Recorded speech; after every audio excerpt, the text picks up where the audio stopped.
Let's make some Orbeez. To start, we're going to put these, what appears to be teeny weeny, eeny weeny, tiny Orbeez into this big, gigantic tote. It's not that gigantic. This is going to be satisfying.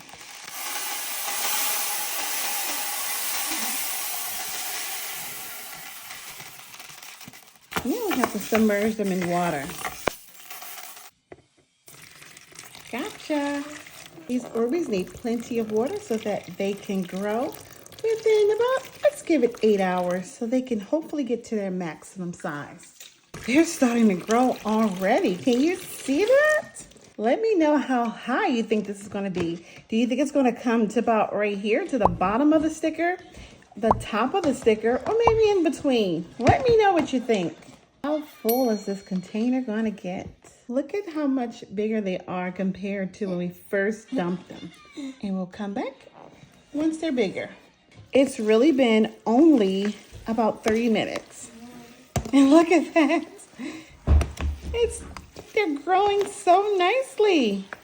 But I feel like they absorbed all of the water that was there. I think we need a little bit more.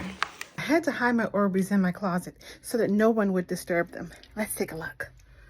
So, of course, they could get much larger if you are familiar with Orbeez. But they did reach the middle half of this whole container here. So if you guessed that, you were right. I think I'm going to add a little bit more water so they can reach their full size, because right now they're about half the size. So satisfying.